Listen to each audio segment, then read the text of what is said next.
Hey guys, in today's episode, the argument between Trophy Road and the draft chest continues, and the Three Musketeers have been confirmed to be changed back to 9 ELIXIR.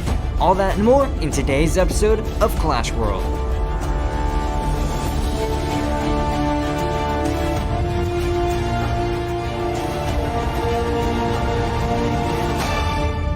Hey guys, Legendaray here, and welcome back to another episode of Clash World. In this weekly show, we take a look at the most recent announcements from the Clash Royale team, the hottest topics in CR eSports, as well as what's going on in the community. Then, I'll finish up the episode by breaking down the meta and featuring my off-meta deck of the week. If you're enjoying Clash Worlds, then please leave a like, subscribe, and hit that bell to get notified of every new video that comes out. Also, go check me out on Twitter. I'm pretty active on there now, so link to it will be in the description. And with that out of the way, let's get right into the first section, New in the Arena. New in the Arena is where we find out what the Supercell team has been up to this past week. First things first, the Three Musketeers are confirmed to be going back to 9 ELIXIR in the next balance update. Wow, this was honestly quite unexpected, but Seth has his reasons, and there are two main reasons for this decision. The first was the Barbarians rework. Seth believes that since Three Musketeer decks don't run Fireball, the Barbarians could be a positive ELIXIR trade to the Two Musketeer side. The second was the introduction of the Earthquake spell. The problem with 3M decks was you only had one Fireball and Poison, and you needed to hold it for 3 different cards: the Three Musketeers, Minion Horde, and ELIXIR Collector. With the Earthquake able to fill the role of a small spell, we hope players can Earthquake the Collector and still have Poison for the troops. So basically, Seth believes that if Three Musketeers do make a comeback once they are changed to 9, there will be adequate answers not only to the ELIXIR Collector, but also to the support troops as well. Now, before you go and complain in the comment section, Seth did clarify this on Twitter. Three Musketeers will be receiving a different nerf, trying to keep the Musketeer healthy while making Three Musketeers not so frustrating. It won't just be returning them to 9 ELIXIR. So at least the Three Musketeers will get somewhat of a tone down in combination with this ELIXIR decrease. Again, I really hope that they do get this right, as the Three Musketeers is such a controversial card that is just so hard to balance. Now, the community definitely has some very interesting reactions to this change. St. Belican had this to say: "Personally, I was a huge fan of the Three Musketeer nerf. Although it meant Royal Giant was too strong in the meta, they should nerf it directly. I've loved the recent metas. Having Three Musketeers out of the picture makes every other win condition viable and reduces starting hand luck." Here's what Curling King had to say on the Reddit: "To be honest, Three Musketeers will have some pretty bad matchups post-balance, along with unchanged matchups, like they were before the 10 ELIXIR nerf. It seems like the balancing team is relying quite a lot on Earthquake keeping the Three Musketeers in check. Earthquake takes out the Collector, and then a multitude of cards can deal with the following Three Musketeer pushes.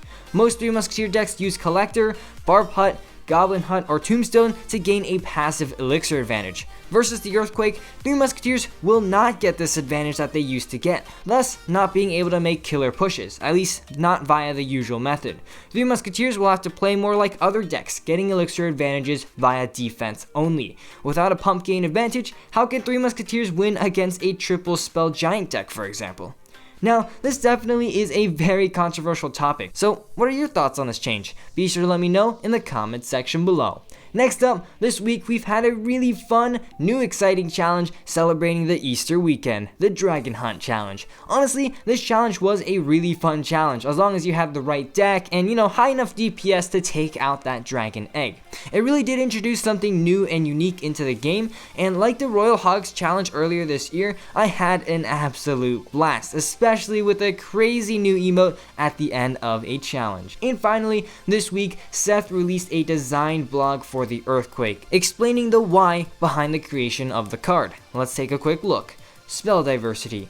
One major reason the Earthquake spell was released was to improve the diversity of spells in the game. We think the game is in a much more interesting state when players have to choose between Arrows, Zap, the Log, Barb Barrel, and Giant Snowball as a small spell. You have your core attack strategy and must consider which vulnerabilities you have and pick the appropriate spells to counter those weaknesses in your strategy. Fireball, for example, does upfront damage, has a knockback effect, and can't kill wizards or musketeers. Poison does damage over time, has area denial, and can kill wizards and musketeers. What the dev team realized was that an anti-building card was a niche that was not filled at the moment. Therefore, by introducing an anti-building spell, they could increase the interesting choices in deck building and give them the freedom to design more buildings in the future. Now, there's a lot more to the post that I don't have time to go over, so if you do want to check it out, link to it will be in the description. Now that's going to do it for New in the Arena. It's time to check out the eSports Update. The eSports Update is a segment where we take a look at the new and rising pro players as well as recent eSports competitions. This week, again, there is only CRL China going on, which again you can watch from the following sites or keep up with on their Twitter. Here are the current standings. I definitely recommend giving CRL Asia a watch as the meta there is quite different and interesting. Now unfortunately, for those of you wondering, what about CRL in North America? It probably won't start for a while, as we've had almost no news in that region. So much for a spring season, right? Now that we're caught up with the most recent esports news, let's check out the rising rumors. First things first, the community wants a draft chest back. This is brilliant, but I like this. I mean, seriously, think about it. Let's say you're a ladder player who usually finishes around 4,300 trophies.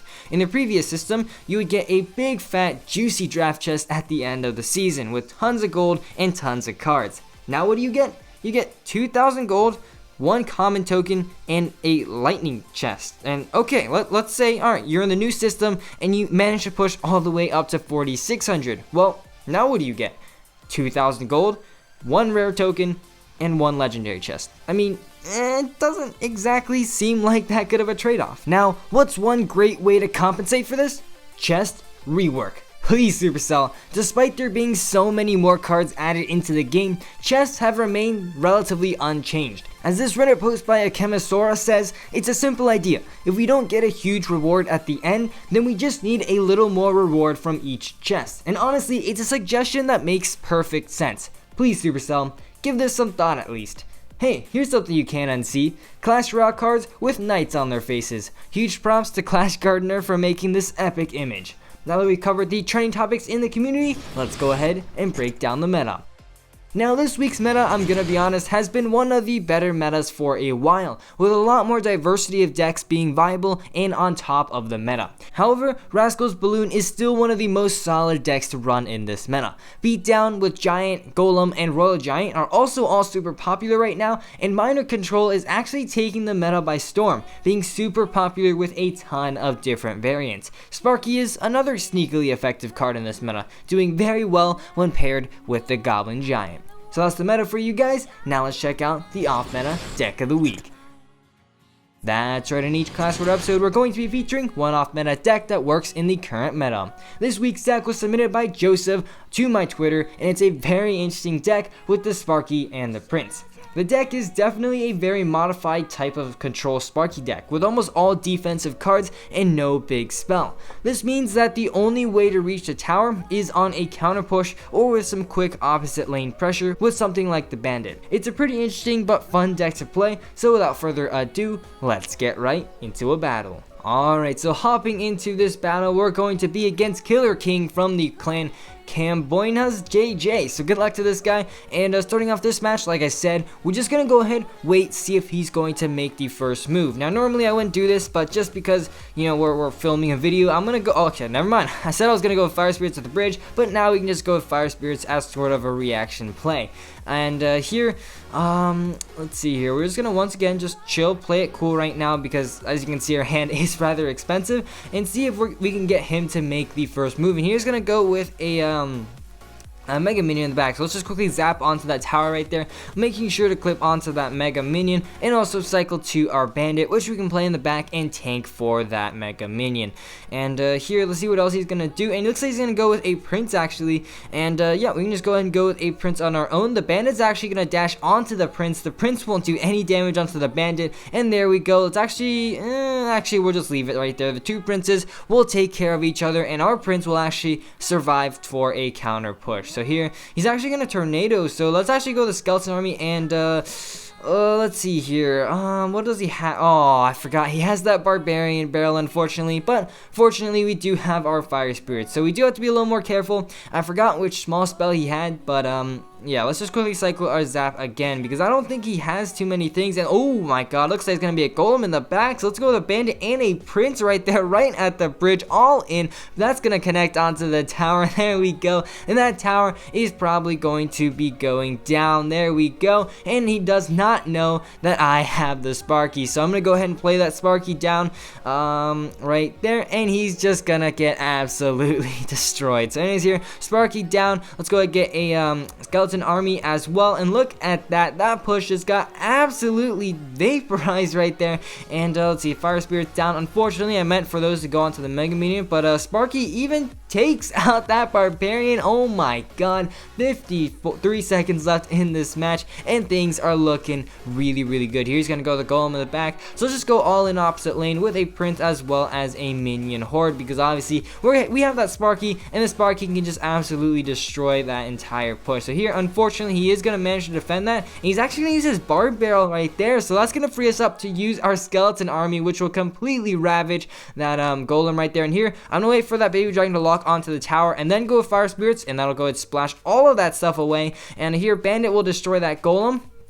And let's see here, let's follow up with a Prince as well. Zap onto that Prince right there. And let's see here. Oh, he's gonna Lightning actually, but obviously we have the Skeleton Army to take that out. He doesn't have anything that can take out our defense right here. So let's go with Fire Spirits right there. Let's go with the Bandit tank for everything, and that is going to be GG right there. Really solid victory against a Golem beatdown deck. So as you can see, really effective deck, and also really fun to play. So there we go, guys. That was the off meta deck of the week. I definitely recommend you guys give this deck a try. Really good deck and fun to play. If you want to submit your own deck to be featured, feel free to leave it in the comments section below. But unfortunately, guys, that's all I've got time for in today's episode. If you enjoyed, please leave a like down below, as well as a subscription to my channel. And as always, this is Legendaray, and I'm signing off. See you guys next time.